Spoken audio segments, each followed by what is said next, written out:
Buenas tardes, buenas noches. Soy Diego y hoy voy a ser su agente de viajes.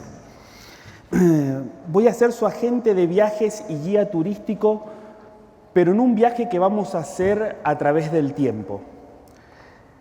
Los quiero llevar del pasado al futuro en un viaje muy especial, en un viaje con un objetivo muy especial.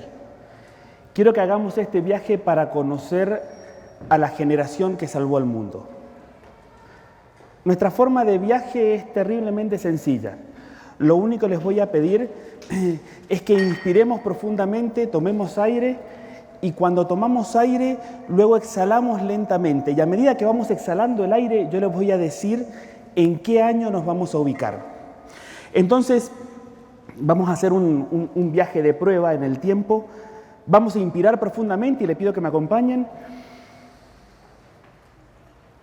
Y cuando exhalamos, nos vamos al año 2003. Año 2003 que fue terriblemente importante para mucha gente en esta parte del continente, para mucha gente en esta parte del universo. Boca tricampeón de la mano de Bianchi. Pero no es ese el viaje, vamos, era un chiste. Pero era un viaje de prueba, ¿no? Ahora sí necesito que nos metamos y que me acompañen. La idea de estos viajes que vamos a hacer con la respiración es que traten de viajar a ese punto en el tiempo en el cual yo los voy a poner. Y que desde ese lugar traten de imaginar olores, sonidos, gente que conocen de esa época y lo traten de traer a sus mentes y a sus recuerdos. Así viajamos juntos en este viaje generacional que vamos a ir haciendo. Y ahora sí, les pido que respiramos profundamente. Y cuando exhalamos nos vamos a 1945. Entre 1900 y 1945 nació la generación de los tradicionalistas. Una generación que, como se pueden imaginar, fue marcada por 2 guerras mundiales y la crisis del 30. Una generación terriblemente marcada por la escasez. Y no era solamente escasez de bienes materiales. Era escasez de bienes materiales, era escasez de alimentos y era escasez de trabajo. Piensen en un niño ubicado en esa época, lo que le tiene que haber costado manejarse, lo que le tiene que haber costado vivir en esa escasez y cómo se crió ese niño. Ese niño que se criaba en esa escasez, en un momento determinado necesitaba aferrarse de algo. Y es por eso que esa generación se aferraba 30, 40 años al mismo trabajo. Es por eso que esa generación, cuando compraba un auto, cuando hacía una inversión, quería que le durara 10, 15 años. Es una generación que se enfrentó, como les contaba al principio, 2 guerras y una crisis.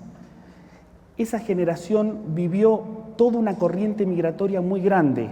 Vivieron tiempos de mucho esfuerzo, tiempos de mucho sufrimiento. Y díganme si la música de esa generación, el tango, no marca tanto en sus letras este sufrimiento particular de esta generación. Necesito que hagamos otro viaje un poquito más adelante, para conocer otra generación, por lo cual les voy a pedir que volvamos a hacer una inspiración profunda y cuando exhalamos nos vamos a 1964.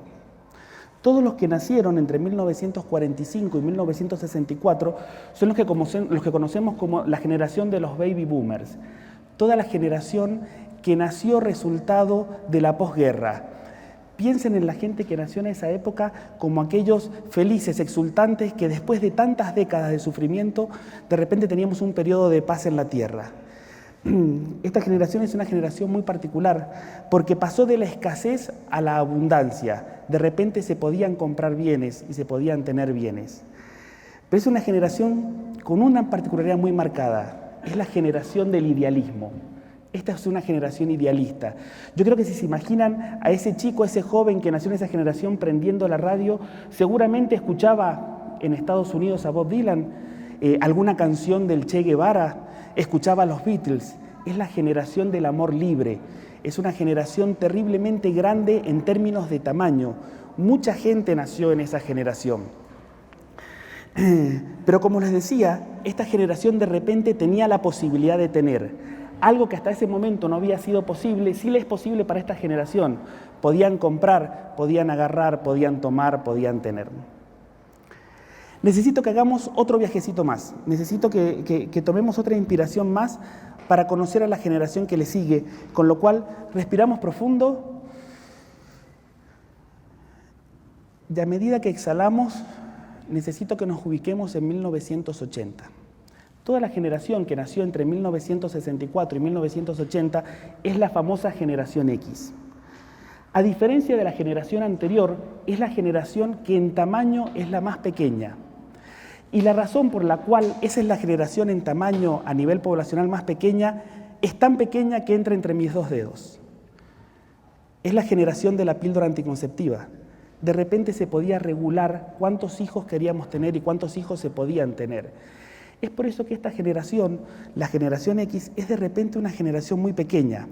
Y eso a nivel de empresas nos ha traído muchos problemas. ¿Por qué? Porque al ser una generación tan pequeña frente a dos generaciones tan grandes anteriores, nos hemos quedado sin traductores. Es la generación que tenía que traducir lo que decían las generaciones anteriores a las generaciones para adelante. Y nos cuesta mucho conseguir esos traductores. Es por eso que tenemos una crisis en las empresas de gerencias medias. Nos cuesta conseguir gerencias medias porque esa ha sido una generación muy pequeña. Pero junto con esta característica de ser una generación muy pequeña, tiene otra gran particularidad. La generación que nació entre el 64 y el 80 es la generación de la caída del idealismo. Es la generación de la pérdida del idealismo. Esta es la generación que vio a Maradona no pasar un control antidoping en el Mundial. Esta es la generación que vio la caída del muro de Berlín.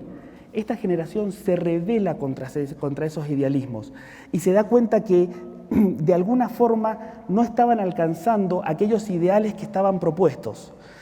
Esa rebelión que tienen hacia el idealismo viene a nacer muy adentro de una forma muy materialista. Esta generación en particular encuentra que la riqueza que les daba el poder del dinero encontraba en esa forma de satisfacer esa falta de idealismo. Esto es una generación, una generalización, no todo el mundo era igual, pero la generación X encuentra que tiene que agarrar, que tiene que tomar, ¿no? Es una generación muy posesiva, es una generación de muchos hijos únicos, ¿no? La generación del hijo único del emperador, la ley está famosa en China. Es una generación que quiere agarrar y quiere tomar. Entonces por ahí vemos que el ideal de esta generación era aquellos que nos muestran las películas de esa época, una persona viviendo en un loft sola, cómoda, con toda la tecnología, pero sola.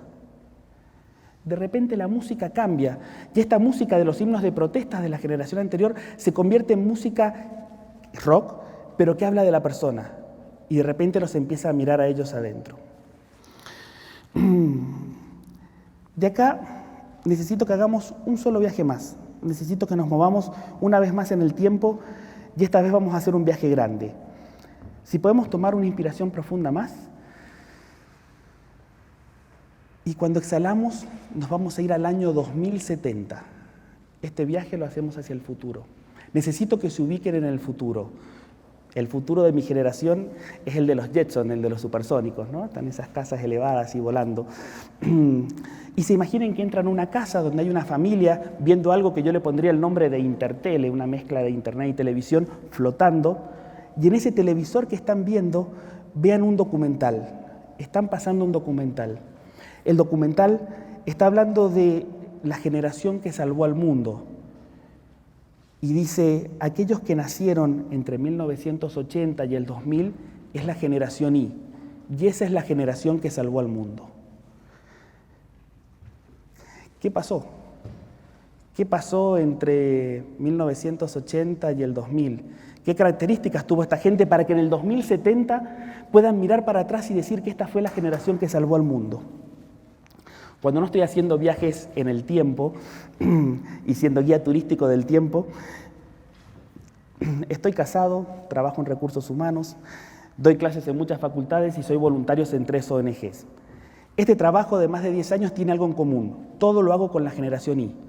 Todos los días trabajo con la generación Y, todos los días me desenvuelvo con la generación Y, contrato gente de la generación Y. Es muy común para mí interactuar con esta generación. Y la verdad que les podría venir a contar una gran cantidad de desafíos y de características técnicas de esta generación, una cantidad de cosas que tiene que superar, pero no es de lo que les quiero hablar ahora. Lo que les quiero hablar ahora son 3 enseñanzas que me han dejado los chicos de la generación Y en todos estos años de trabajar con ellos. La primera de las enseñanzas es que 1 más 1 no siempre es 2. Para esta generación, que 1 más 1 no sea siempre es 2 es la forma de interpretar la creatividad. Si yo siempre combino los mismos factores y llego al mismo resultado, nunca creo nada nuevo. Esta generación es una generación terriblemente creativa. Esta es una generación capaz de combinar esos dos factores y crear cosas distintas. ¿Saben qué más tiene que el 1 más 1 no es igual a 2 siempre? Si 1 más 1 no es igual a 2 siempre, es la posibilidad de enfrentarse, es la posibilidad del conflicto. ¿Saben qué característica tiene esta generación? Se anima a enfrentar los resultados, se anima a desafiar los modelos mentales que ya tenemos predefinidos, se anima a desafiar los modelos mentales agotados. ¿Por qué? Porque es una generación creativa. Cuando 1 más 1 siempre da 2, a alguien le está faltando algo, alguien tiene que estar buscando algo más. Esa es esta generación. La generación Y nos desafía permanentemente y se anima a decirle a todos esos modelos que nos decían 1 más 1 siempre es 2, se animan a decir puede haber una solución distinta, puede haber una solución creativa. Díganme si eso no es uno de los recursos más importantes para tratar de cambiar el mundo. Hay una segunda característica que me enseñó la generación Y que les quiero traer y compartir, que es que la generación Y nunca come sola. Casi todos los días me toca almorzar con gente de la generación Y. Y hay algo que me parece asombroso. Nos sentamos a la mesa a almorzar todos y se cambian la comida y unos comen de acá y comen del plato del otro y se pasan los vasos y se pasan las bebidas. Para mi generación era yo me siento con mi bandeja, como esto que está acá y solamente esto que está acá. La generación Y no, intercambian, comen. ¿Saben qué? Es una generación dispuesta a compartir. Es una generación mucho más dispuesta a soltar. Pero esto va mucho más allá que simplemente compartir la comida. Cada vez que trabajo con una ONG o que nos toca hacer algún llamado a voluntariados, se nos llena de gente de la generación Y.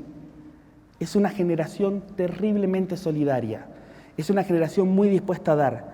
Por eso que esta generación nunca come sola. Esta generación, cuando se sienta a comer un plato en la mesa, procura de que alguien más esté comiendo ese mismo plato en otra mesa, que alguien más que lo necesita puede estar comiendo ese plato en la mesa. Y no estoy hablando de sentarse y comer siempre todos juntos. Estoy hablando de que muchas veces es cuestión de sentarse, comer y procurar que alguien que lo necesite también esté comiendo. De vuelta vuelvo al mismo ejemplo. Díganme si esto no es lo que queremos para el mundo. Díganme si cada uno de nosotros pudiéramos aprender eso de la generación Y y nos aseguráramos que cuando estamos comiendo un plato de comida, alguien que no lo tiene también lo esté comiendo, no sería la solución a uno de los grandes problemas del mundo. La tercera enseñanza que me ha dejado la generación Y en estos años es asombrosa. La generación Y no le tiene miedo a la lluvia. La generación Y no le tiene miedo a mojarse. Es increíble, esta generación ha cambiado el agarrar el sentido material, el sentido posesivo de tener por las experiencias. Esta generación prefiere, antes que tener el loft, antes que tener el auto, antes que tener la casa, viajar, conocer, vivir, tener experiencias. Tiene esta pasión por la vida. Esta generación, cuando sale a la calle, no necesita paraguas. Esta generación está lista para vivir experiencias. Esta generación quiere mojarse. Lo siento mucho por la industria de los paraguas, ¿no? Que no creo que les vaya muy bien en el futuro. Pero esta generación le quiere mojarse. Esta generación está dispuesta a cambiar, no estar trabajando 12, 14, 18 horas por día, el modelo anterior, el modelo este de pensar agotado, para trabajar menos tiempo y poder disfrutar la vida. Esta es una generación de las relaciones. Esta es una generación que le gusta relacionarse. ¿Saben cómo lo pueden observar muy fácilmente? La generación Y es una de las generaciones que más tiempo tarda en saludarse. Cuando se encuentran personas de la generación Y, se abrazan, se besan, se dan un minuto para saludarse. Estas generaciones para atrás no pasaban, era solamente darse la mano o saludarse de lejos. Es uno de los grandes cambios que nos ha dejado la generación Y y uno de los grandes desafíos que nos ha dejado. Pero saben que esto de aceptar y de mojarse y de no tenerle miedo a la lluvia tiene otra consecuencia muy importante. Esta generación está preparada para aceptar lo inevitable. Y aceptar lo inevitable es la base de la gestión del cambio. Si nosotros aceptamos lo inevitable, en el momento que lo aceptamos, nos empezamos a adaptar al cambio. Esta generación está lista para adaptarse a los cambios y es lo que requiere este mundo. Este mundo de cambios tan vertiginosos nos requiere poder adaptarnos a los cambios. Si yo salgo y acepto lo inevitable, me preparo para los cambios, me preparo para cambiar. Esta generación es la que está dispuesta a dar ese paso que necesitamos cambiar para que el mundo a partir de ahora sea distinto. Son 3 cosas que les he comentado de la generación Y que me han traído todos estos años de aprendizaje. Son 3 cosas que todo el resto de las generaciones tenemos que aprender para conseguir llegar al 2070 y que miremos para atrás y digamos, esta generación nos enseñó cosas que nos permitieron cambiar el mundo. 1 más 1 no siempre es 2. Nunca coman solos y no le tengan miedo a la lluvia. Gracias.